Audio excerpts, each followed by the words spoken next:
Ce n'est pas de la magie, c'est de la vibration. Le monde ne te donne pas ce que tu demandes, il te donne ce que tu es.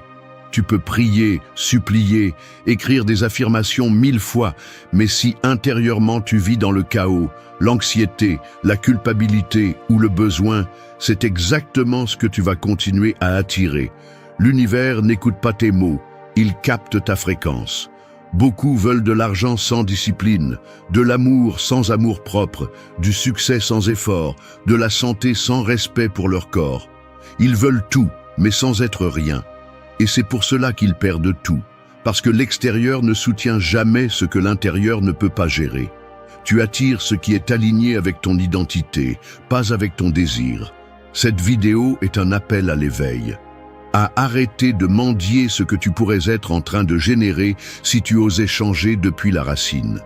Nous allons parler de ce que personne ne veut te dire, que les relations qui t'entourent peuvent être en train de drainer ton énergie, de saboter ta croissance, d'éteindre ta lumière, et que tant que tu ne te libères pas de cela, aucun conseil d'abondance ne te servira. Tu vas découvrir 8 principes puissants, nés du stoïcisme, de la spiritualité réelle et de l'énergie qui fait bouger tout. Ce ne sont pas de jolies phrases, ce sont des décisions quotidiennes, des actions concrètes, des changements internes qui altèrent ta réalité complète. Reste jusqu'à la fin, parce que ce n'est pas une question de chance. Il s'agit de devenir quelqu'un qui n'a pas besoin de supplier la vie, parce qu'il a appris à la créer de l'intérieur. 1. Ne demande pas plus. Transforme-toi en ce que tu cherches. Un aimant ne choisit pas ce qu'il attire, il attire simplement ce qui vibre à sa même fréquence. Il ne demande pas, il ne supplie pas, il ne négocie pas. Il est simplement. C'est ainsi que fonctionne aussi ton énergie. Tout ce qui arrive dans ta vie est un reflet de ce que tu es à l'intérieur, pas de ce que tu désires par manque. C'est pourquoi, si tu veux attirer des choses différentes, tu n'as pas à demander plus fort. Tu dois te transformer en quelque chose de différent, parce que la vie ne répond pas à tes besoins, elle répond à ta vibration. Beaucoup de personnes vivent obsédées par l'obtention de plus d'argent, un partenaire qui les valorise, une santé de fer, un succès visible, mais elles ne s'arrêtent pas une seconde pour se demander si elles sont prêtes à soutenir ce qu'elles désirent tant. Tu demandes de l'amour alors que tu ne t'aimes pas encore. Tu veux de l'abondance alors que tu vis en répétant que rien ne te suffit. Tu rêves de respect alors que tu ne peux pas te regarder dans le miroir sans te juger. Ça ne fonctionne pas comme ça. La loi de l'attraction n'est pas une formule magique, c'est une conséquence naturelle de qui tu es. Tu n'attires pas ce que tu veux, tu attires ce que tu émanes. Le stoïcisme l'a clairement établi il y a des siècles. Marc Aurèle a écrit que ton âme se teint de la couleur de tes pensées. Ce que tu nourris à l'intérieur grandit à l'extérieur. Si ton dialogue interne est celui d'une victime, ta réalité le reflètera. Si ton énergie est instable, tes liens le seront aussi. Si tu vis dans la peur, c'est ce que tu vas multiplier. Changer ta vie ne commence pas à l'extérieur, ça commence par ta façon de penser, de ressentir, de décider, d'agir. L'univers ne récompense pas ceux qui attendent, mais ceux qui se transforment. Tu veux attirer l'abondance ? Commence par te comporter comme quelqu'un d'abondant, non pas par arrogance, mais par confiance, par générosité, par discipline. Tu veux un partenaire sain ? Sois cette personne d'abord. Traite-toi avec respect, prends soin de tes émotions, apprends à être en paix seul. Tu veux la santé ? Arrête de maltraiter ton corps avec des excuses, avec des aliments qui t'éteignent, avec des routines qui t'épuisent. Chaque fois que tu réclames quelque chose que tu n'es pas prêt à cultiver de l'intérieur, tu sabotes ta propre expansion. Il ne s'agit pas de faire semblant, il s'agit de se transformer, de laisser derrière soi la version qui attend des miracles et de commencer à construire avec ce que tu as, avec ce que tu es aujourd'hui. Le premier pas pour attirer une nouvelle vie est de cesser de vivre comme si tu étais la victime de l'ancienne. Et cela demande une honnêteté brutale. Reconnaître ce qui ne fonctionne pas, ce que tu tolères, ce que tu remets à plus tard. Parce que personne ne devient sa meilleure version en restant accroché aux mêmes justifications qui le maintiennent dans l'immobilisme. Te transformer en ce que tu veux attirer n'est pas un jeu d'ego, c'est une décision spirituelle. Cela signifie aligner tes pensées avec tes actions, tes émotions avec tes décisions, ta routine avec ta vision. Tu ne peux pas attendre un résultat extraordinaire d'une identité faible. Si tu veux quelque chose de grand, tu dois être quelqu'un de grand. Et cela ne s'achète pas, cela se construit. La bonne nouvelle est que tu n'as pas besoin que quelqu'un te valide pour commencer. Tu n'as pas besoin d'avoir tout résolu, tu as juste besoin de volonté, de courage et d'un véritable engagement envers toi-même. Parce que quand tu changes, tout change. Quand tu deviens paix, tu attires la paix. Quand tu deviens puissance, tu attires la puissance.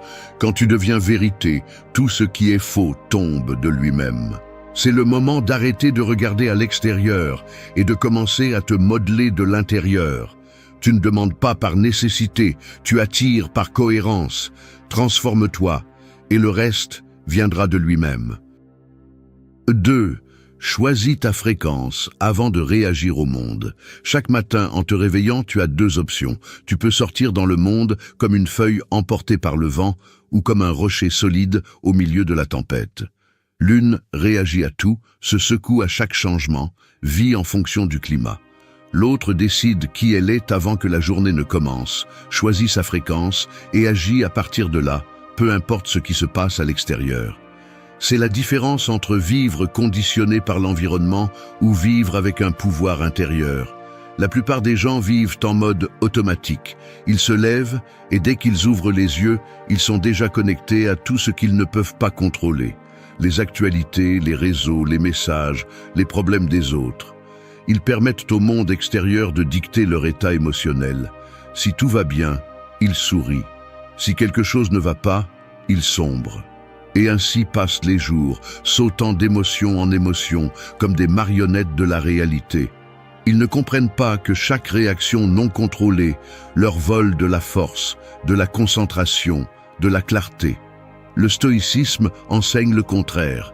Épictète disait que ce ne sont pas les choses qui nous perturbent, mais l'opinion que nous avons d'elles.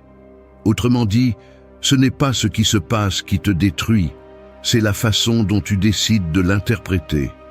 Si tu ne choisis pas ta fréquence avant de te confronter au monde, le monde va t'imposer la sienne. Et c'est là que tu perds. Parce qu'au lieu de diriger ta vie, tu deviens l'esclave de tes impulsions et des circonstances. Les gens forts ne sont pas ceux qui ne ressentent rien, ce sont ceux qui décident d'où ils veulent agir. Celui qui veut la paix la cultive de l'intérieur avant que la journée ne l'exige. Celui qui veut le succès s'aligne sur son but avant que le chaos ne le détourne de sa route. Celui qui veut l'amour le pratique avec lui-même avant de l'exiger à l'extérieur. Cette fréquence ne se trouve pas, elle se construit. Ce n'est pas une émotion passagère, c'est une décision quotidienne. Choisir ta fréquence signifie arrêter de réagir comme un réflexe et commencer à répondre comme un choix. Cela signifie que, même si le monde crie, tu peux garder ton calme, que même si quelqu'un te provoque, tu choisis de ne pas baisser ton niveau, que même s'il y a du bruit, tu continues à écouter ton but. Non pas parce que tu es indifférent, mais parce que tu as appris à protéger ton énergie comme le bien le plus précieux que tu possèdes. Parce que c'est le cas. Chaque fois que tu cèdes ta paix pour une provocation, tu vends ton pouvoir pour des miettes. Cela ne s'obtient pas avec de belles phrases ou de bonnes intentions. Cela s'entraîne. Avec le silence, avec l'autoréflexion, avec des habitudes, avec des rituels qui renforcent ta vision avant de sortir pour la bataille quotidienne. Tu ne peux pas avoir une vie concentrée si tu commences la journée distrait. Tu ne peux pas avoir des relations saines si tu es toi-même réactif et changeant. Tu ne peux pas construire une réalité solide si ton énergie dépend de ce que les autres disent ou font. Choisis ta fréquence comme quelqu'un qui se prépare à affronter une guerre, parce que la vie, parfois, l'est. Mais si tu décides comment tu veux ressentir, penser et agir, rien ni personne ne pourra te sortir de ton centre. Le monde peut être imprévisible, mais tu n'as pas à l'être. Tu peux t'entraîner à être constant, serein, fort et ferme. Et cela, dans ce monde chaotique, est déjà une forme de révolution. Avant de parler, choisis ton ton. Avant d'agir, choisis ton intention. Avant de réagir, rappelle-toi qui tu es. C'est la véritable liberté, non pas celle qui attend que tout aille bien pour être en paix, mais celle qui crée la paix même quand tout brûle. Lorsque tu choisis ta fréquence, tu cesses de faire partie du bruit et tu deviens une partie du changement. 3. Ton corps est ton temple, ton outil et ton bouclier. Ton corps n'est pas seulement de la chair, des muscles et des os. C'est le véhicule qui transporte ton âme à travers cette vie. C'est ta maison, ton refuge, ton armure. Prétendre avancer vers une vie extraordinaire avec un corps ignoré, abandonné ou maltraité, c'est comme essayer de traverser l'océan dans un bateau cassé. Tu peux avoir la vision la plus claire, l'esprit le plus puissant, l'âme la plus lumineuse, mais si ton corps ne te soutient pas, tout s'effondre tôt ou tard. Il ne s'agit pas de t'obséder avec l'esthétique ou de suivre des tendances vides. Il s'agit de respect, de comprendre que ton énergie, ta présence, ta clarté mentale, ta discipline et ta vibration sont construites sur l'état de ton corps. Un esprit brillant ne peut pas vivre dans un corps éteint. Et même si tu veux manifester l'abondance, le succès ou l'amour, si tu ne prends pas soin du conteneur qui te permet de les expérimenter, tu te sabotes de l'intérieur. Beaucoup parlent de spiritualité, d'énergie, d'attirer ce qu'ils désirent, mais ils vivent en nourrissant leur corps avec la première chose qu'ils trouvent, en dormant mal, en ignorant le mouvement, en accumulant des toxines physiques et émotionnelles, en croyant que tout se résout avec l'intention. Non, l'intention sans action ne transforme pas. Et prendre soin de ton corps est une action concrète d'amour de soi, de pouvoir et de responsabilité. Les stoïciens n'étaient pas étrangers à cela. Ils pratiquaient la discipline non seulement mentale, mais aussi physique. Le corps devait être fort, agile et propre, non par vanité, mais parce qu'ils savaient qu'un corps entraîné est un corps obéissant, et qu'un esprit fort a besoin d'un corps qui ne se rend pas à la première douleur. Sénèque le disait clairement, l'âme a besoin d'un corps sain pour accomplir son œuvre. Si tu manques d'énergie, si tu manques de volonté, si tu manques de concentration, examine comment tu traites ton corps. Tu ne peux pas attirer la santé tout en vivant en contradiction avec elle. Tu ne peux pas projeter une image puissante tout en t'abandonnant toi-même. Tu ne peux pas maintenir une routine de haute performance si tu ne t'hydrates pas, ne bouges pas ou ne dors pas bien. Le corps est ta base. C'est ton allié silencieux. Mais si tu l'ignores, il te le fera payer. Parfois sous forme de maladie, parfois sous forme d'épuisement chronique, parfois simplement comme une sensation constante de lourdeur, d'irritation ou de déconnexion. Et le pire, c'est que beaucoup s'en rendent compte trop tard, quand ils ne peuvent plus, quand le corps s'effondre et demande ce qu'on ne lui a jamais donné. N'arrive pas à ce point. Commence à en prendre soin aujourd'hui, non pas par culpabilité, mais par conscience. Non pas par sacrifice, mais par l'intention claire de devenir quelqu'un capable de soutenir la vie qu'il veut construire. Manger mieux n'est pas une punition, c'est de l'amour. Dormir ce qu'il faut n'est pas de la paresse, c'est de l'intelligence. Bouger chaque jour n'est pas une charge, c'est un privilège. Tu n'as pas besoin de t'entraîner comme un athlète, ni de manger comme un gourou. Tu as juste besoin de prendre la responsabilité. Écoute ce que ton corps te dit depuis longtemps. Sois cohérent entre ce que tu demandes et ce que tu fais. Parce que si tu demandes de la force, commence par être fort dans l'essentiel. Si tu demandes de la vitalité, arrête de t'intoxiquer. Si tu demandes de l'équilibre, observe tes habitudes et nettoie ce qui ne s'ajoute plus. Ton corps est le vaisseau qui te mène à ta destination. S'il est faible, tu n'iras pas loin.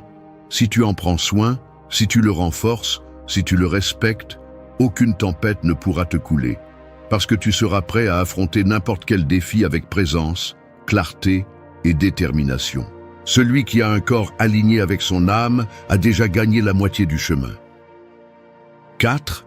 Vis avec cohérence, même quand personne ne te regarde. Un bâtiment ne s'effondre pas parce qu'un jour il manque une brique. Il s'effondre parce que pendant des années, il a été construit sans plan solide, sans fondation solide, avec des matériaux de mauvaise qualité. Il en va de même pour une vie sans cohérence. Elle ne tombe pas d'un coup, elle se fissure en silence, chaque fois que tu décides d'être une chose devant les autres, et une autre quand personne ne te regarde. L'incohérence interne est une fissure qui au début semble inoffensive, mais qui tôt ou tard détruit tout. Vivre avec cohérence n'est pas une vertu décorative. C'est une nécessité fondamentale si tu veux la paix, le pouvoir et un progrès réel. Il est facile de se montrer fort sur les réseaux sociaux, de prêcher des valeurs devant les autres, de feindre la discipline quand il y a du public.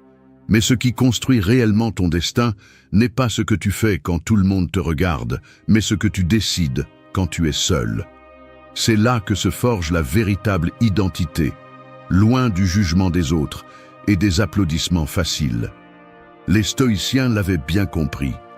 Sénèque disait que l'âme se renforce quand elle se comporte de la même manière dans l'obscurité que dans la lumière. Parce que vivre avec des principes n'est pas suivre une mode spirituelle, c'est décider qui tu es sans tenir compte de l'environnement. Si tu dis que tu cherches l'abondance, mais que tu agis par manque, si tu parles de respect, mais que tu permets des liens qui te blessent, si tu exiges la loyauté, mais que tu n'es pas fidèle à toi-même, tout cela se remarque, même si tu penses le cacher. L'univers ne répond pas à ton masque, il répond à ton énergie réelle. Et l'énergie ne ment pas. Tu peux tromper les autres pendant un certain temps, mais tu ne peux pas tromper la vie. Si ta parole et ton action ne coïncident pas, si ton intention et ton comportement vont dans des directions différentes, la vie ne va pas t'ouvrir les portes que tu dis vouloir. Parce que les vraies portes ne s'ouvrent pas avec des apparences. Elles s'ouvrent avec la cohérence. Cela ne signifie pas la perfection. Cela signifie l'alignement. Personne n'attend de toi que tu sois impeccable tout le temps, mais bien que tu aies le courage d'être qui tu dis être, même quand personne ne t'exige de l'être.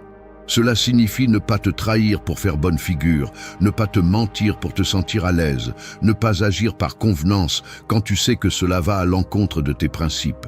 Parce que chaque fois que tu te trahis, tu affaiblis ta propre parole. Et une personne dont la parole n'a pas de poids ne peut rien construire de durable. La cohérence est un entraînement. C'est choisir chaque jour de vivre en accord avec ce que tu valorises. Même si c'est difficile, même si personne ne te voit, même si personne ne te récompense pour cela. Parce que la vraie récompense est la force que tu construis en toi, la confiance que tu sèmes en toi, le respect que tu gagnes avec toi-même.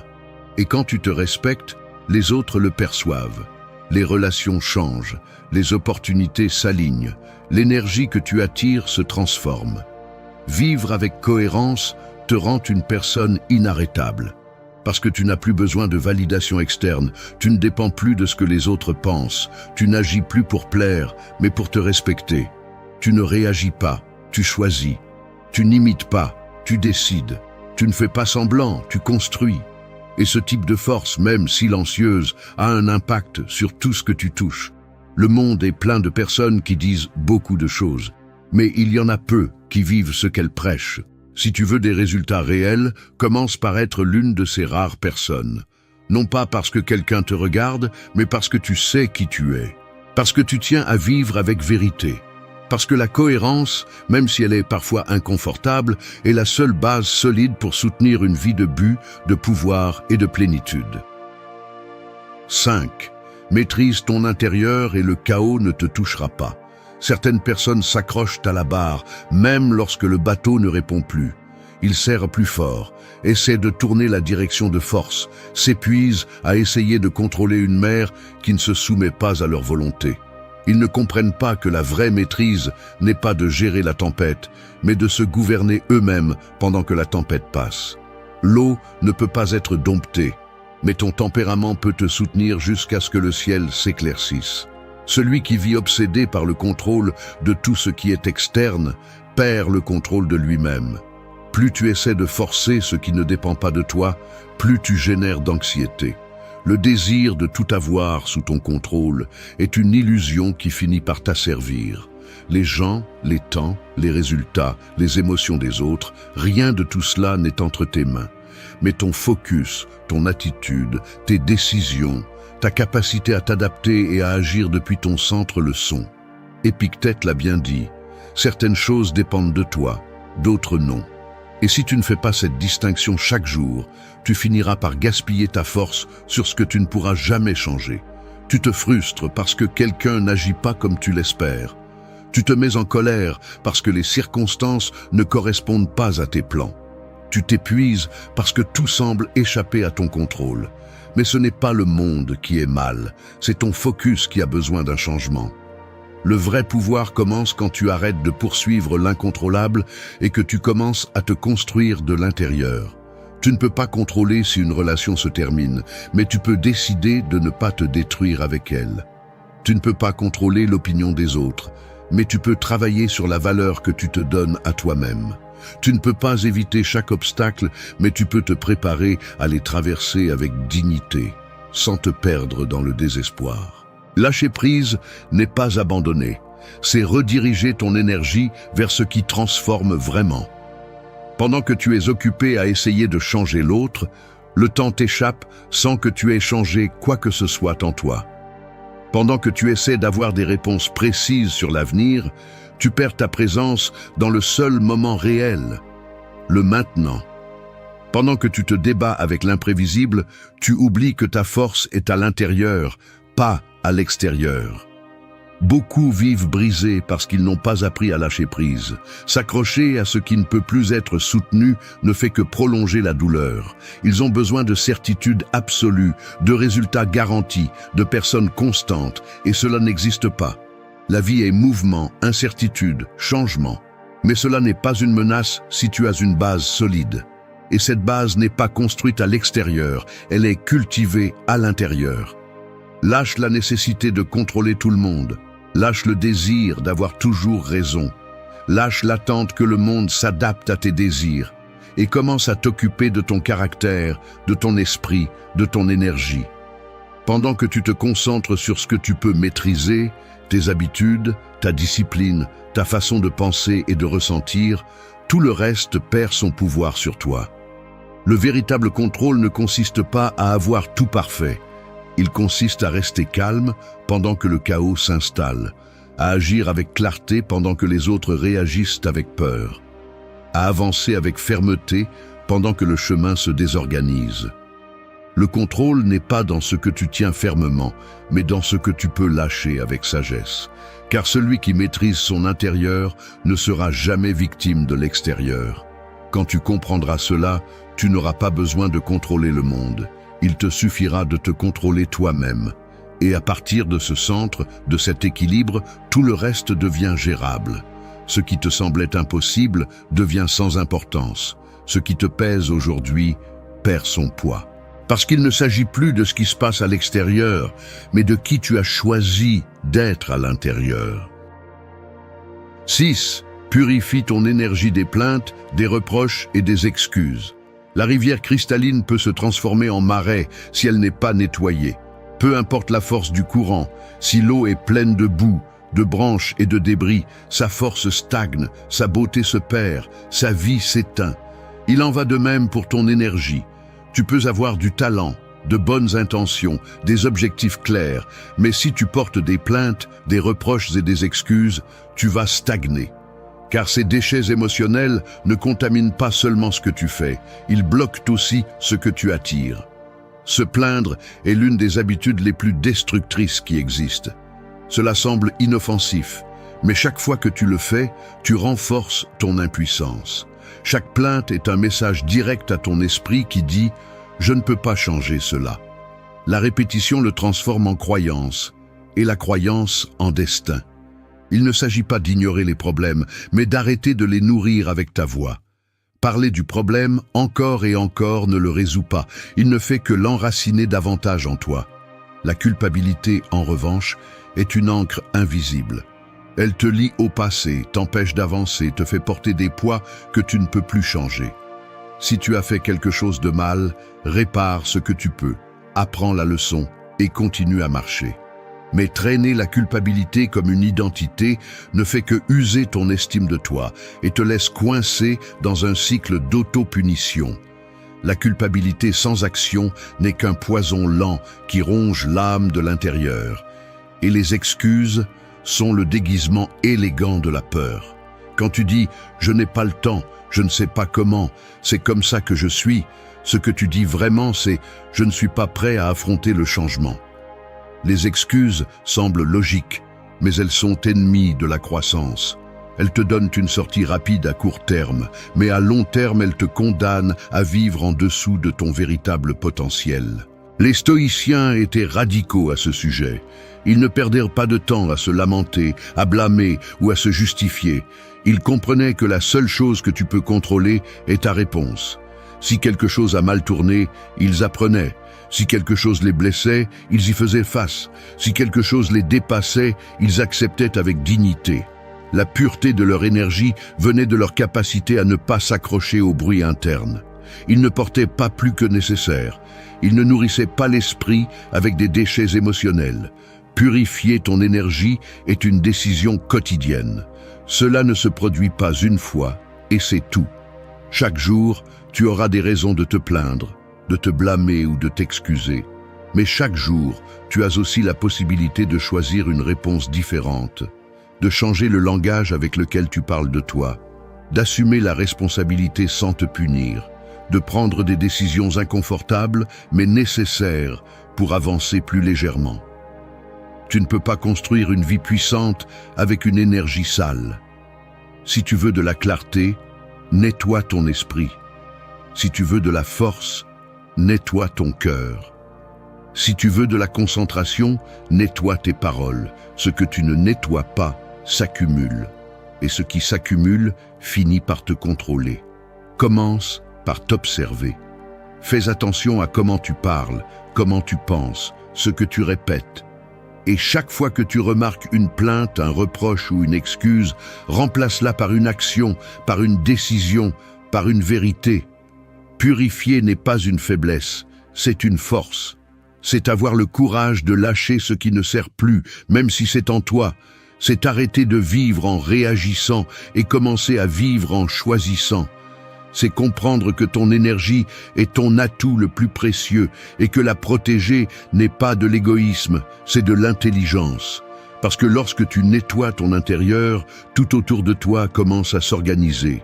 Et cet ordre ne vient pas de l'extérieur. Il naît de ta décision de t'élever au-dessus de ce qui te retenait auparavant. 7. Vise aujourd'hui comme la personne que tu veux devenir. Le sculpteur ne commence pas par la forme, il commence par le bloc. Personne ne voit ce qu'il voit au début. Pour les autres, c'est juste une pierre. Mais dans son esprit, la figure finale vit déjà, chaque ligne, chaque détail. Son travail consiste à enlever ce qui est superflu, ce qui gêne, ce qui n'appartient pas à cette vision. C'est ainsi que tu devrais te voir. Comme une œuvre en cours, guidée par une image claire et puissante de qui tu peux devenir, même si le monde ne le voit pas encore. La plupart des gens ne vivent pas avec une vision. Ils vivent en réaction. Ils s'adaptent à leur environnement, répondent à l'urgence, survivent à la journée. Et ainsi passent les années, étant une version réduite de ce qu'ils pourraient être. Ils disent qu'ils veulent plus, mais agissent comme s'ils ne le méritaient pas. Ils attendent que la vie les transforme, sans réaliser que le changement commence lorsqu'ils agissent comme s'ils étaient déjà la personne qu'ils rêvent d'être. Ce n'est pas un jeu de fantaisie, c'est un principe réel. Ton esprit se forme selon ce que tu répètes, ce que tu visualises, ce que tu affirmes par tes actions. Si tu vis connecté à ta version passée, tu continueras à prendre des décisions basées sur la peur, le manque ou le doute. Mais si tu choisis de t'imaginer clairement comme la version la plus forte, la plus consciente, la plus disciplinée de toi-même, ton comportement commence à s'aligner sur cette identité. Les stoïciens comprenaient que l'être humain ne devrait pas aspirer à ce qui est confortable, mais à ce qui est juste. Sénèque parlait de marcher chaque jour vers la vertu, non par obligation, mais par choix. Parce que chaque action façonne le caractère. et ton caractère est ce qui te soutient lorsque le monde s'écroule. Te visualiser comme ta meilleure version n'est pas fuir la réalité, c'est t'engager à un autre niveau. Cette visualisation ne s'agit pas d'avoir plus, mais d'être plus. Plus ferme, plus cohérent, plus engagé. Cela signifie se lever tôt, même si personne ne te voit. Parler avec respect, même si l'autre ne le mérite pas. Prendre soin de toi-même, même si tu es fatigué. Étudier, même si c'est difficile. Cela signifie agir comme agirait cette personne que tu respecterais si tu la voyais de l'extérieur. Il ne s'agit pas de paraître, il s'agit de te construire. Si chaque jour tu fais des pas à partir de l'identité que tu veux incarner, tu finis par devenir cela. Parce que l'identité n'est pas quelque chose de fixe, c'est quelque chose qui se cultive avec la répétition, l'intention, le renoncement. Tu dois cesser d'être qui tu étais pour pouvoir devenir qui tu peux être. Et cela implique de te mettre mal à l'aise, de lâcher de vieilles habitudes, d'assumer des décisions qui souvent ne sont pas applaudies, mais que tu sais te rapprocher de cette image mentale qui te guide. Tu n'as pas besoin que l'environnement change pour commencer. Tu n'as pas besoin de tout résoudre. Tu as juste besoin de commencer à bouger avec détermination. Visualise-toi en bonne santé, avec clarté, avec du caractère, puis agis comme si tu vivais déjà dans cet état. Ne l'attends pas, crée-le. Parce qu'attendre est passif, et agir à partir de la vision est un leadership personnel. Il n'y a pas de transformation sans intention, et il n'y a pas d'intention sans une image ferme de là où tu vas. Ta meilleure version n'est pas aussi loin qu'elle semble, mais elle ne viendra pas seule. Tu dois l'appeler avec chaque habitude, chaque pensée, chaque limite que tu établis, chaque décision que tu prends quand personne ne t'oblige à le faire. Tu es le sculpteur de toi-même. Et chaque jour que tu passes sans agir comme cette version que tu rêves, tu donnes forme à l'oubli. Mais si tu restes ferme, si tu vis à partir de la vision et non de l'excuse, viendra le moment où ce que tu as imaginé sera ce que les autres voient. Et à ce moment-là, tu ne seras plus en train d'agir, tu seras en train d'être. 8. Sois, et le reste viendra par loi naturelle. Un soleil n'a pas besoin de demander la permission pour briller. Il ne sort pas pour convaincre le ciel. Il ne discute pas avec les nuages. Il ne supplie pas pour être reconnu. Il est simplement. Et en étant, il transforme tout autour de lui. Il éclaire, donne la vie, rythme les jours. C'est ainsi que tu peux devenir puissant si tu arrêtes de chercher l'approbation, si tu arrêtes de poursuivre ce dont tu n'as pas besoin et que tu te concentres une fois pour toutes à devenir ce que tu es vraiment capable d'être. L'erreur la plus courante est de penser que tu dois d'abord avoir pour pouvoir être ensuite. Avoir de l'argent pour te sentir précieux. Avoir un partenaire pour te sentir aimé. Avoir du succès pour te sentir complet. Mais c'est un piège. Parce que lorsque tu bases ton identité sur l'extérieur, ton pouvoir devient fragile, ton énergie devient dépendante et ta paix est brisée par le moindre changement. La philosophie stoïcienne le crie clairement, le pouvoir est dans l'être, pas dans l'avoir. Si tu es discipline, les résultats viennent. Si tu es amour-propre, les relations saines apparaissent. Si tu es concentré, les opportunités s'alignent. Mais si tu attends seulement que tout change pour enfin changer toi-même, tu vas rester à attendre pendant que la vie continue sans toi. Il ne s'agit pas de s'asseoir et d'attendre des miracles.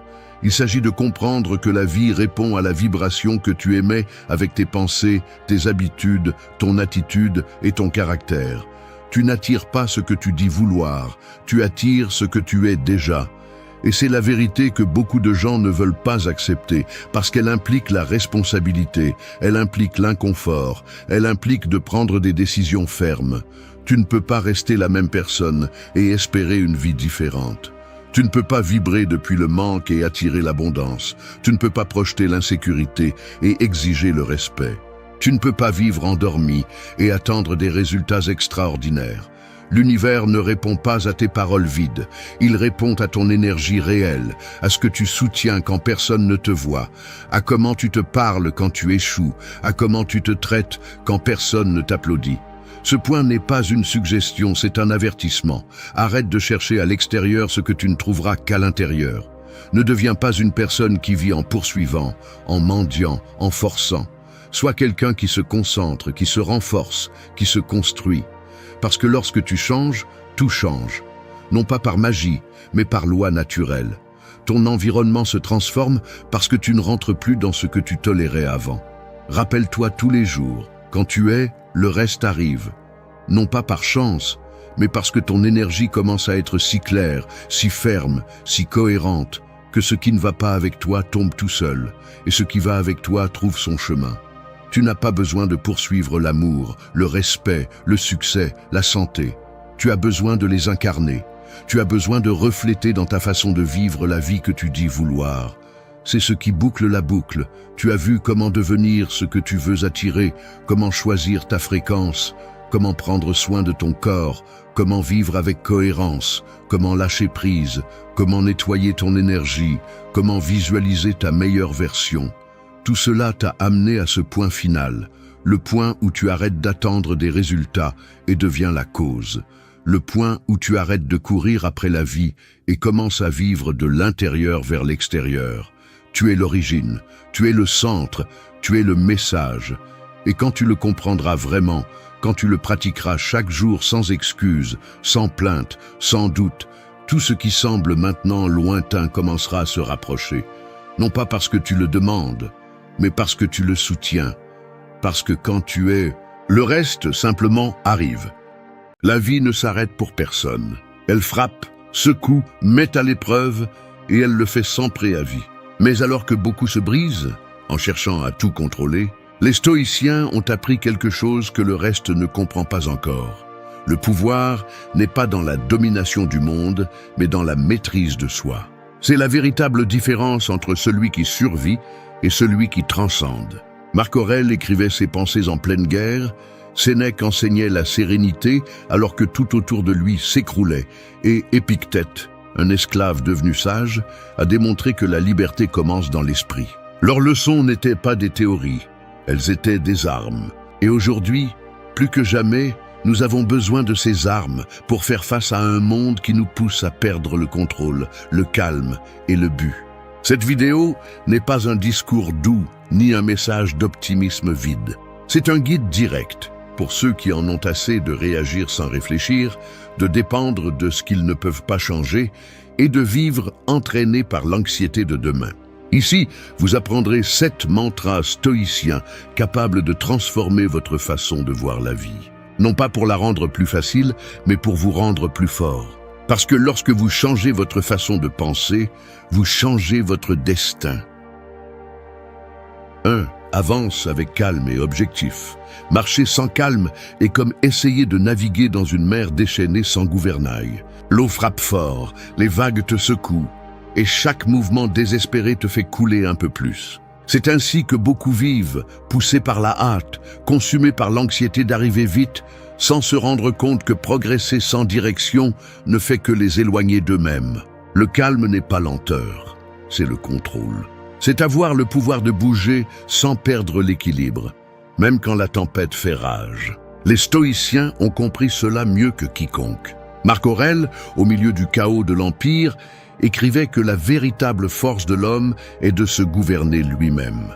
Avancer avec calme et objectif signifie précisément cela.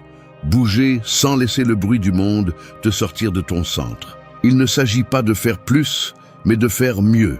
Il ne s'agit pas de courir, mais de maintenir le pas avec conscience. Car celui qui avance avec un objectif n'a besoin de prouver rien, seulement de continuer à marcher en silence, avec la certitude que chaque pas a un sens. Le calme n'est pas faiblesse, c'est stratégie. Celui qui se laisse emporter par la hâte agit par impulsion, et l'impulsion est l'ennemi de la clarté.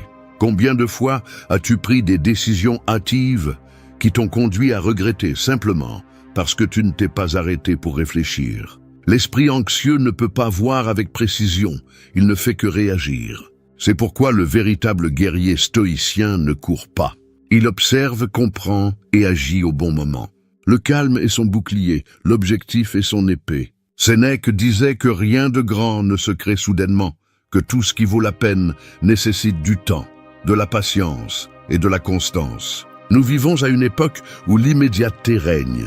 Nous voulons des résultats aujourd'hui, des changements instantanés, une reconnaissance immédiate, mais ce qui est obtenu rapidement est perdu tout aussi rapidement. Le stoïcien sait que la véritable croissance vient de la constance, pas de l'urgence. Avancer avec calme, c'est avancer avec sagesse. C'est comprendre que chaque jour n'a pas besoin d'être parfait, seulement intentionnel.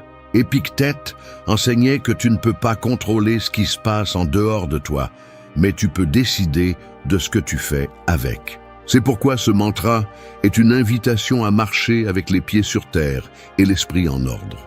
Tu ne peux pas éviter les obstacles, mais tu peux les affronter sans perdre ton sang-froid. Quand le monde crie « dépêche-toi », tu choisis de respirer. Quand le chaos t'entoure, tu choisis de penser. Parce que le calme n'est pas absence d'action, c'est action avec objectif. Avancer avec calme implique aussi d'accepter que tous les chemins ne sont pas pour toi. Beaucoup s'épuisent à courir après des objectifs imposés, voulant atteindre des standards qui ne sont pas nés de leur cœur. Mais celui qui avance avec un objectif ne se compare pas, ne rivalise pas, ne cherche pas l'approbation. Il marche parce qu'il sait où il va. Son but n'est pas d'impressionner le monde, mais de maîtriser son propre caractère. C'est la victoire silencieuse du stoïcien, continuer à avancer même quand personne ne l'applaudit. La vie mettra des épreuves, des interruptions et des détours, mais le calme te permettra de maintenir le cap. Parce que la sérénité n'élimine pas les difficultés, elle les ordonne. Elle t'apprend à penser avant de réagir, à répondre avant de céder, à avancer sans perdre l'équilibre. Quand tu te précipites, tu t'épuises. Quand tu marches avec un objectif, tu te transformes. Alors ne te laisse pas entraîner par la vitesse du monde. Chaque fois que tu ressens de l'anxiété à ne pas arriver, rappelle-toi ceci. Il n'y a pas de destination plus précieuse que la paix intérieure. Avance avec calme, mais sans t'arrêter. Avance avec un objectif, mais sans te perdre. Parce qu'à la fin, ce n'est pas celui qui arrive en premier qui gagne, mais celui qui arrive fermement, entier et conscient de chaque pas qu'il a fait. 2. Renforce le corps et l'esprit. Le corps est le temple où réside l'esprit. Si le temple s'effondre, l'esprit perd sa force. Nous vivons à une époque où l'intellect est glorifié, mais le corps est négligé. Et de cette déconnexion naissent la fatigue, l'anxiété et le manque de direction. Les stoïciens savaient que l'esprit ne peut dominer ce que le corps ne supporte pas et que l'équilibre entre les deux définit la véritable force. Un corps faible affaiblit l'esprit et un esprit faible détruit le corps. Ils se nourrissent, se reflètent et se soutiennent mutuellement. Marc Aurèle entraînait son corps non par vanité mais par discipline. Sénèque affirmait qu'un esprit sain a besoin d'un corps fort. Renforcer le corps est plus que d'aller à la salle de sport, c'est cultiver la résistance, l'énergie et la maîtrise. Lorsque tu te pousses physiquement, tu entraînes aussi ton esprit à supporter l'inconfort. Chaque goutte de sueur devient un rappel que la douleur ne te détruit pas, elle te façonne. Le corps est le terrain où tu pratiques la discipline avant de l'appliquer au reste de ta vie. L'esprit est comme un guerrier. Sans entraînement, il se disperse au premier coup. C'est pourquoi renforcer les deux aspects n'est pas un luxe, c'est une nécessité.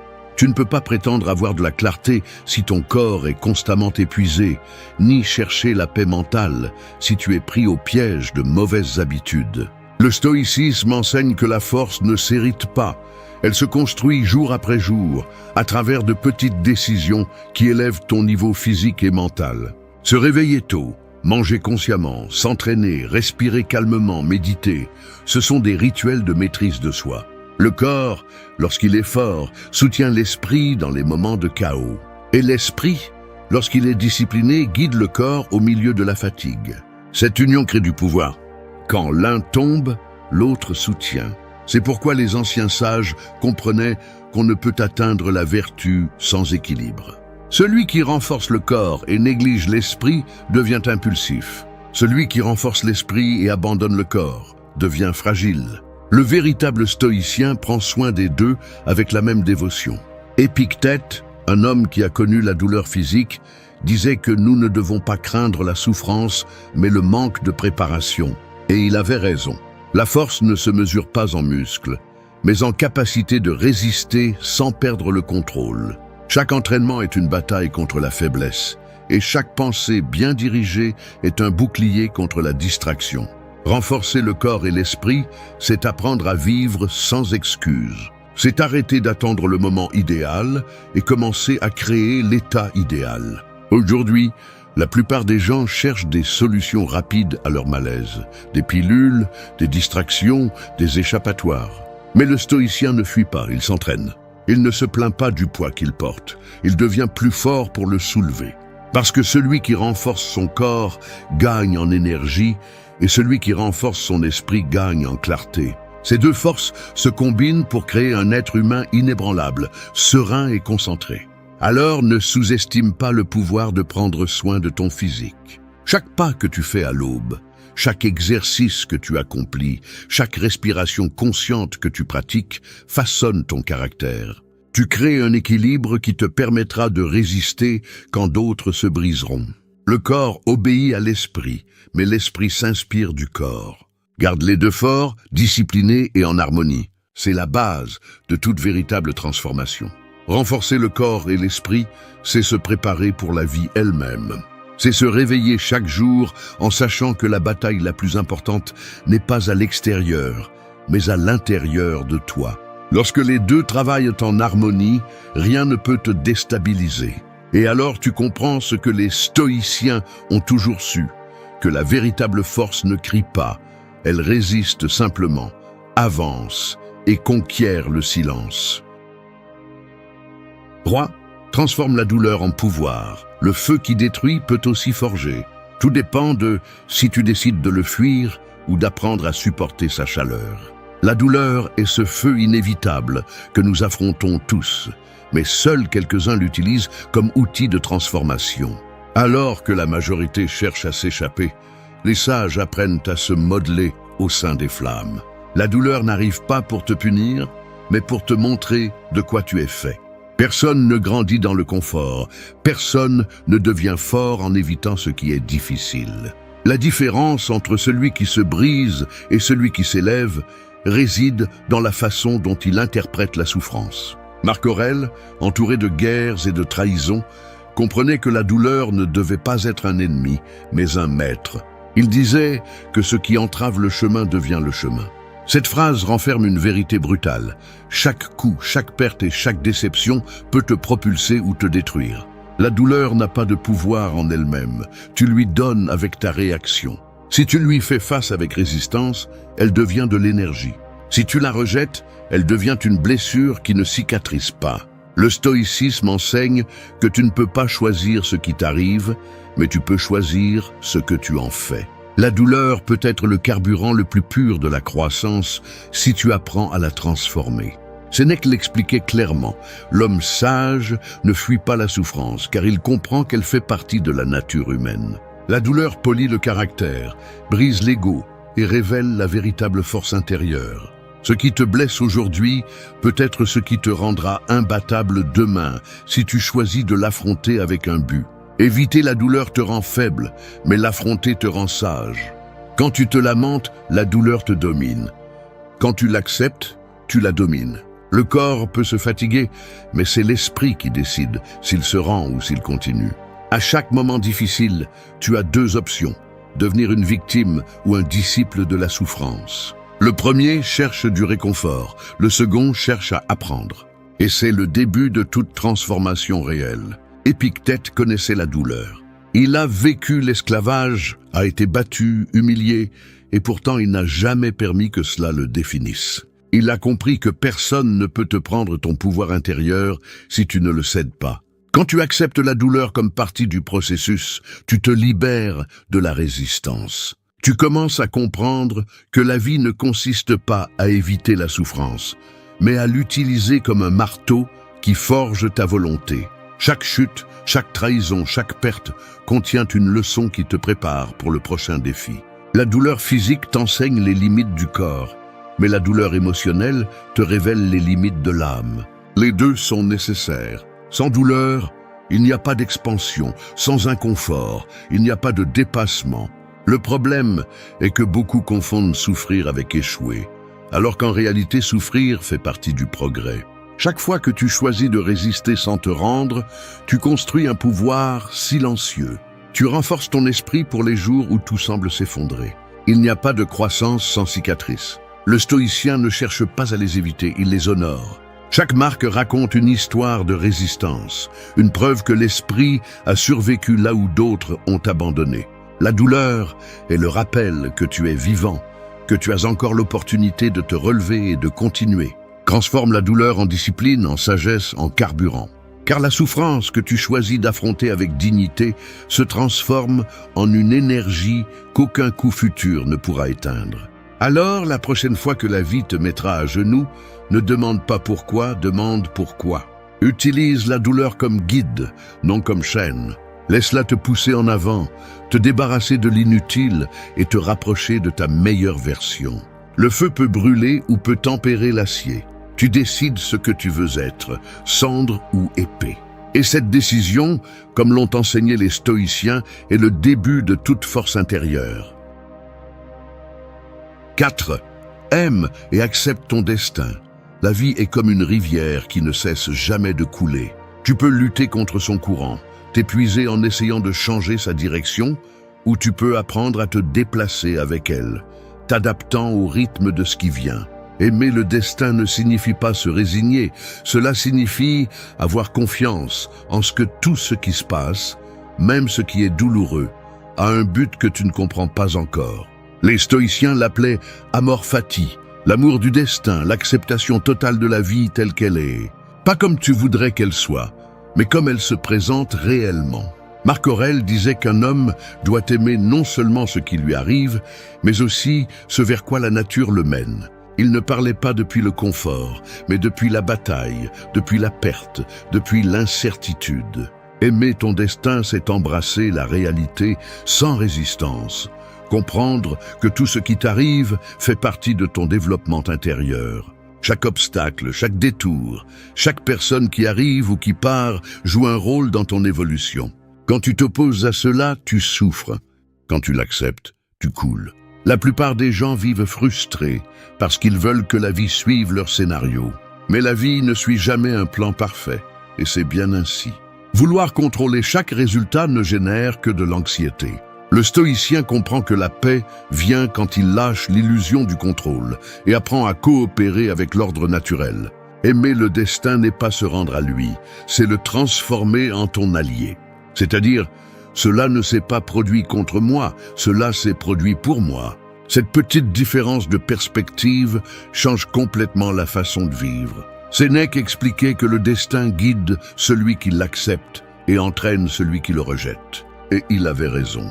Celui qui s'accroche à ce qu'il ne peut pas changer devient son propre bourreau. Celui qui accepte, en revanche, trouve la sérénité même au milieu du chaos. Accepter n'est pas de la passivité, c'est de l'intelligence émotionnelle. C'est agir dans ce que tu peux contrôler et lâcher ce que tu ne peux pas. C'est comprendre que l'univers ne se trompe pas et que chaque expérience, aussi dure soit-elle, contient une leçon. Épictète disait que quand quelque chose ne se passe pas comme tu le souhaites, tu dois souhaiter que cela se passe comme cela s'est passé. Cette phrase renferme une sagesse brutale. Tu ne peux pas choisir tes circonstances, mais tu peux choisir l'attitude avec laquelle tu les affrontes. Et là est ton pouvoir. Quand tu pratiques l'amor fati, tu cesses d'être une victime de la vie et tu deviens son apprenti. Chaque chute cesse d'être une tragédie et devient une instruction. Chaque perte cesse d'être un châtiment et devient une direction. Aimer ton destin ne signifie pas que tout te plaît, mais que tout t'enseigne. C'est regarder en arrière et comprendre que même les moments les plus difficiles avaient un sens. C'est trouver de la gratitude dans ce qui faisait auparavant mal, parce que cela t'a formé, t'a rendu plus fort et plus conscient. Le stoïcisme t'enseigne qu'il n'y a pas d'échec, seulement le chemin que tu devais parcourir pour apprendre ce que tu ne savais pas encore. Quand tu aimes ton destin, tu vis avec moins de peur et plus de présence. Tu n'es pas paralysé par l'incertitude ni esclave du passé. Tu t'alignes avec la réalité et tu avances avec confiance. L'acceptation devient liberté et la gratitude devient pouvoir. Tu ne te bats plus contre le courant, tu coules avec lui. Tu ne maudis plus la tempête, tu apprends à la naviguer. Parce que quand tu cesses de résister à la vie commence à coopérer avec toi. Alors n'aie pas peur de ce que tu ne comprends pas, ni ne hais ce qui te blesse. Tout a un rôle dans ton histoire, même ce qui te fait mal aujourd'hui. Aime ton destin, avec ses tournants, ses pertes et ses victoires. Accepte tout ce qui vient et tout ce qui part. La mort fati n'est pas une idée romantique, c'est la formule de l'équilibre. Quand tu cesses de te battre avec la vie, tu découvres qu'elle n'a jamais été contre toi.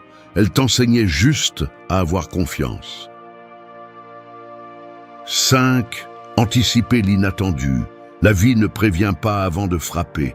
C'est comme une tempête qui arrive sans prévision, qui renverse tes plans et te laisse regarder le ciel en te demandant pourquoi. Mais le sage n'est pas surpris, car il savait déjà que les tempêtes existent. Anticiper l'inattendu n'est pas vivre dans la peur, c'est vivre préparé. C'est comprendre que l'incertitude n'est pas une menace, mais une constante. Celui qui se prépare mentalement à l'incertain ne se brise jamais, il s'adapte seulement. C'est l'essence du stoïcisme, accepter que le monde est imprévisible et que ta force dépend de la façon dont tu affrontes ce que tu ne peux pas contrôler. Marc Aurèle, confronté à des guerres et des pestes, savait que le chaos était une partie naturelle de l'existence. Il ne se lamentait pas sur ce qui échappait à son contrôle, mais entraînait son esprit à répondre avec sérénité. Cette préparation mentale était son bouclier. La pratique stoïcienne, connue sous le nom de préméditatio malorum, ou préméditation du mal, consistait à imaginer les obstacles possibles avant qu'ils n'arrivent. Non pas pour les souffrir 2 fois, mais pour éviter d'être pris par surprise. Quand tu te prépares à l'inattendu, le coup perd de sa force, parce que ton esprit l'avait déjà affronté auparavant. Anticiper ne signifie pas être pessimiste, cela signifie être réaliste. Cela signifie regarder la vie sans naïveté, sachant que le changement, la perte et l'échec font partie inévitable du chemin. Celui qui vit en croyant que tout sera parfait se condamne à la déception constante. Mais celui qui accepte que l'incertain fait partie du jeu trouve la tranquillité même lorsque les choses ne se passent pas comme prévu.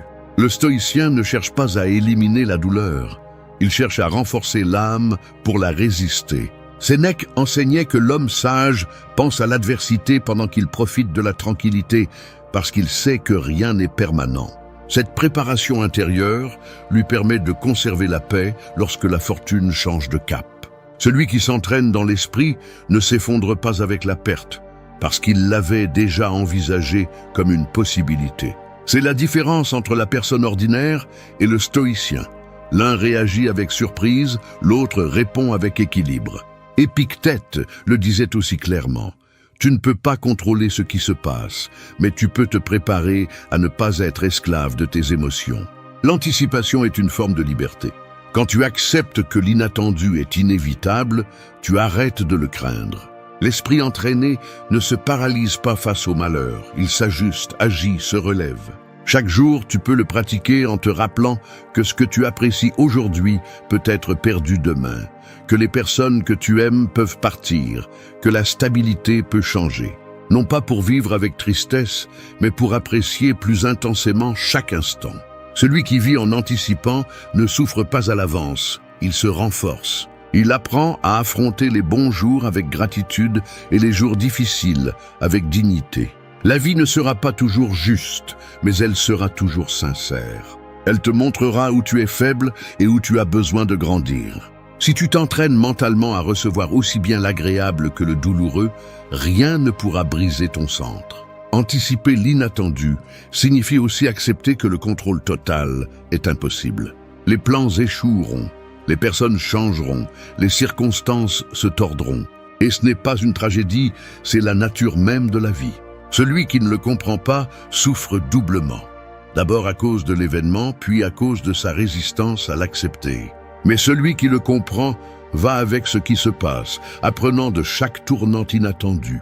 Alors n'aie pas peur du changement ni de la perte. Entraîne ton esprit pour que rien ne te surprenne. Sois reconnaissant quand tout va bien, mais ne dépends pas de cela pour maintenir la paix. Souviens-toi de ce mantra stoïcien. La vie ne te doit pas de stabilité, elle t'offre des expériences pour te renforcer. 6. Forge un caractère vertueux. Il y a des métaux qui se plient au feu et d'autres qui se renforcent en lui. Il en va de même pour les personnes. Le caractère se forge dans les épreuves, non dans le confort. Dans les jours difficiles, on révèle de quoi on est fait, car c'est là que le masque de l'ego tombe et il ne reste que la vérité. Forger un caractère vertueux ne signifie pas être parfait, mais être cohérent. C'est agir avec intégrité même lorsque personne ne vous voit, garder son calme lorsque tout le monde crie, et choisir ce qui est juste même si cela vous coûte. Le caractère ne s'hérite pas, il se construit avec discipline, vérité et une volonté inébranlable.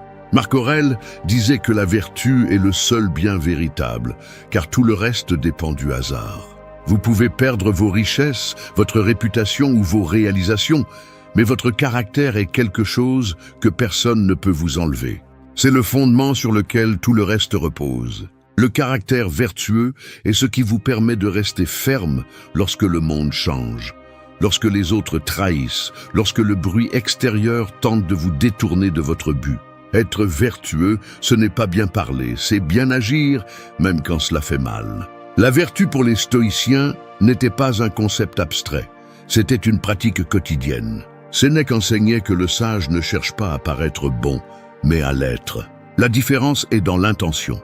Forger un caractère vertueux, c'est décider chaque jour qui vous voulez être face à l'adversité. C'est agir avec justice quand il est plus facile de regarder ailleurs, avec tempérance quand la colère vous tente, avec courage quand la peur vous paralyse, et avec sagesse quand l'ignorance domine les autres. Chaque décision que vous prenez, aussi petite soit-elle, façonne le métal de votre caractère. Épictète, qui est né esclave et est mort libre d'esprit, disait qu'aucun homme ne peut être véritablement libre s'il ne se gouverne pas lui-même. Et il avait raison. La vertu ne se mesure pas par les mots ou les apparences, mais par la maîtrise. La maîtrise de vos pensées, de vos émotions, de vos impulsions. Vous ne pouvez pas vous dire fort si vous perdez le contrôle face à une critique ou une provocation. La véritable force est celle qui agit à partir de la raison, non de la réaction. C'est pourquoi les stoïciens étaient craints et admirés, parce qu'ils ne se laissaient pas manipuler par les circonstances, mais les affrontaient avec équilibre. Un caractère vertueux ne naît pas du confort, mais du conflit interne. De cette lutte silencieuse entre ce que vous savez que vous devriez faire et ce que vos émotions vous poussent à faire. Chaque fois que vous choisissez la raison au-dessus de l'impulsion, votre caractère se durcit, se polit, se renforce. Et même si cela ne se voit pas immédiatement, ce travail intérieur se reflète dans tout ce que vous faites. Dans la façon dont vous parlez, dans la façon dont vous répondez au chaos, dans l'énergie que vous transmettez. La vertu est aussi cohérence. Vous ne pouvez pas prêcher la paix si vous vivez dans le conflit, ni parler d'intégrité si vous vous trahissez vous-même. La cohérence est le pont entre ce que vous pensez, ressentez et faites. Lorsque tout est aligné, votre caractère devient solide, impénétrable. Vous n'avez pas besoin de convaincre qui que ce soit, car votre seule présence transmet de la fermeté. Les sages savaient que l'exemple vaut plus que 1000 mots. Forger un caractère vertueux est un acte de patience. Cela ne se produit pas du jour au lendemain. Cela se construit avec chaque décision, chaque pensée que vous choisissez de nourrir et chaque mot que vous décidez de dire ou de taire. C'est un processus constant de raffinement. Et même si le monde moderne valorise l'apparence plus que l'essence, le caractère reste la base de toute grandeur. Alors, travaillez sur vous-même comme un artisan travaille le fer. Polissage après polissage, coup après coup, jusqu'à ce qu'il ne reste que ce qui est solide, résistant et noble. Que votre caractère parle plus fort que vos excuses, que vos actions reflètent votre philosophie. 7. Vive conscient de ton temps. La vie est comme un sablier qui ne s'arrête jamais. Chaque grain qui tombe ne revient pas. Chaque instant qui passe devient passé. Cependant, la plupart des gens vivent comme s'ils avaient de l'éternité, gaspillant des heures en soucis vains, en distractions sans but, en batailles sans importance. Vivre conscient de son temps n'est pas être obsédé par la mort, c'est apprendre à valoriser la vie. C'est comprendre que chaque jour est un prêt, pas une garantie. Les stoïciens le savaient mieux que quiconque. Le temps est la seule chose qui, une fois perdue, ne peut être récupérée. Marc Aurèle se rappelait chaque matin que ce pourrait être son dernier, non pas pour vivre dans la peur, mais pour vivre avec intention. Sa pratique de la conscience du temps était une façon de se concentrer sur l'essentiel. Lorsque tu comprends que le temps est limité, tu choisis mieux comment le dépenser. Tu arrêtes de procrastiner, de te plaindre, de te perdre dans le trivial. La conscience du temps te rend la clarté. Elle t'oblige à regarder tes priorités et à éliminer tout ce qui n'apporte rien. La plupart des gens ne vivent pas. Ils occupent simplement de l'espace dans le calendrier. Mais celui qui vit en conscience laisse une trace. Sénèque l'a exprimé avec une crudité qui reste vraie aujourd'hui. Ce n'est pas que nous avons peu de temps, mais que nous en gaspillons beaucoup. Cette phrase devrait résonner en chacun de nous. La vie n'est pas courte, elle est gaspillée. Nous nous remplissons de tâches qui n'ont pas d'importance, de soucis qui ne changent rien, de désirs qui ne satisfont jamais. Pendant ce temps, l'horloge continue de tourner. Le stoïcien ne craint pas le passage du temps, il l'honore. Il l'utilise chaque jour comme une opportunité de perfectionner son esprit, de renforcer son caractère et de servir avec un but. Épictète enseignait que le temps ne se mesure pas en années, mais en attention. Il y a des personnes qui vivent 80 ans distraits et d'autres qui, en une seule, s'éveillent à la vérité. Vivre conscient de son temps, c'est vivre éveillé. C'est voir chaque aube comme une nouvelle possibilité de faire mieux, d'agir avec plus de sagesse, de répondre avec plus de calme. C'est ne pas laisser les jours se mélanger comme s'ils étaient tous les mêmes, parce qu'ils ne le sont pas. Chaque jour a une valeur qui dépend de ce que tu en fais. Le problème n'est pas que la vie passe vite, mais que nous ne prêtons pas attention pendant qu'elle passe. Nous nous perdons dans les pensées du passé ou du futur, oubliant que le seul endroit où nous pouvons agir est le présent. Les stoïciens pratiquaient cette pleine attention, non pas avec des techniques modernes, mais avec une présence réelle. Marc Aurèle écrivait pour se rappeler à lui-même que le présent est la seule chose qu'il possède, et que se soucier de ce qui n'est pas entre ses mains est un gaspillage de vie. L'esprit dispersé est un voleur silencieux du temps. Vivre conscient de son temps signifie aussi se réconcilier avec la finitude. Se rappeler que la mort n'est pas la fin tragique de l'histoire, mais une partie naturelle de celle-ci. Le memento mori n'est pas une invitation à la peur, mais à la lucidité. Lorsque tu te souviens que tu peux mourir, tu commences à vivre vraiment. Apprécier la fragilité de l'existence ne te déprime pas, elle te réveille. Elle te pousse à arrêter de remettre à plus tard tes rêves, tes paroles sincères, tes décisions nécessaires. Le temps n'attend pas que tu sois prêt, il continue de courir. Le stoïcien moderne doit apprendre à gérer son temps avec la même sérieux qu'un guerrier prend soin de son épée. Il ne s'agit pas de le remplir d'activités, mais de donner un sens à chaque action. Se reposer est aussi précieux si tu le fais en conscience. Parler, travailler, penser, méditer, tout compte quand c'est fait avec présence. Tu ne peux pas multiplier le temps, mais tu peux multiplier sa valeur. Oui, garde ton calme face au chaos. Le monde est une scène en perpétuel mouvement, un lieu où rien ne reste immobile. Tout change, tout tourne, tout se transforme. Et pendant que cela se produit, beaucoup perdent le contrôle, réagissent impulsivement, se noient dans ce qu'ils ne peuvent arrêter. Mais le sage, celui qui pratique le stoïcisme, comprend que la sérénité ne se trouve pas lorsque le chaos disparaît, mais lorsqu'on apprend à rester calme en son sein. On ne peut pas toujours éviter la tempête, mais on peut la maîtriser de l'intérieur. La sérénité est une force silencieuse, qui n'a pas besoin de bruit ni de démonstration. C'est l'art de garder l'âme ferme, alors que tout s'effondre à l'extérieur. Marc Aurèle l'a vécu dans sa propre chair, faisant face à des guerres, des pestes et des trahisons, et pourtant, il a gardé l'esprit clair. Il a écrit que la tranquillité vient de faire ce qui est juste, peu importe les circonstances. Et il avait raison. La sérénité ne s'obtient pas en fuyant le chaos, mais en agissant raisonnablement en son sein. Sénèque enseignait qu'il n'y a pas de vent favorable pour celui qui ne sait pas où il va. La sérénité naît de la direction, de savoir ce qui dépend de toi et ce qui ne dépend pas. Lorsque tu arrêtes d'essayer de contrôler l'incontrôlable, le poids du monde s'allège. Le chaos externe ne peut pas nuire à celui qui a un ordre interne. Mais si ton esprit est désordonné, le moindre petit changement devient une catastrophe. C'est pourquoi le travail le plus important n'est pas de calmer le monde, mais de calmer ton esprit.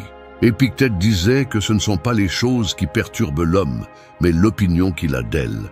C'est la clé. Le chaos ne te domine que lorsque tu l'interprètes comme une menace. Mais lorsque tu le vois comme une partie naturelle de l'existence, tu perds la peur. La sérénité naît de la compréhension, pas de l'évasion. Si tu acceptes que la vie est un changement constant, que rien n'est garanti, tu te libères du désespoir. Celui qui comprend la nature du chaos ne lutte plus contre lui, il le traverse. Garder son calme face au chaos n'est pas de l'indifférence, c'est de la force émotionnelle. C'est agir avec tempérance lorsque tout le monde perd la tête. C'est regarder les problèmes sans céder devant eux. La sérénité n'élimine pas la douleur, mais elle empêche la douleur de te gouverner. C'est cet état d'esprit où tu n'as pas besoin de réagir à chaque provocation, où tu choisis ta réponse en toute conscience. Cela ne se fait pas en un jour, cela se cultive avec la pratique. Chaque fois que tu choisis de respirer avant de parler, d'observer avant de juger, de penser avant d'agir, tu renforces ton calme intérieur. Le monde moderne te pousse au bruit, à l'excès, à la réaction constante. Mais le stoïcien marche différemment. Il ne cherche pas à avoir le dernier mot. Il ne se désespère pas de ce qu'il ne peut contrôler. Il observe, analyse et n'agit que lorsque c'est nécessaire. Ce calme déconcerte les impulsifs car il révèle du pouvoir. La sérénité est le signe de celui qui n'a pas besoin de s'imposer pour avoir le contrôle. C'est le résultat d'un esprit entraîné à ne pas s'effondrer face à l'inattendu. Je ne peux pas contrôler la marée, mais tu peux apprendre à la naviguer. Tu ne peux pas faire taire le bruit du monde, mais tu peux garder le silence en toi. La sérénité n'est pas l'absence de mouvement, c'est l'équilibre au milieu du mouvement. Celui qui la maîtrise cesse d'être la victime des circonstances. Peu importe combien le chaos est violent, sa paix intérieure n'en dépend pas. Alors, quand tout se secoue, quand la vie te défie et que l'environnement devient imprévisible, souviens-toi de ceci. Tu n'as pas besoin de contrôler le chaos, tu as juste besoin de te contrôler toi-même. Parce que celui qui maîtrise son esprit maîtrise son destin.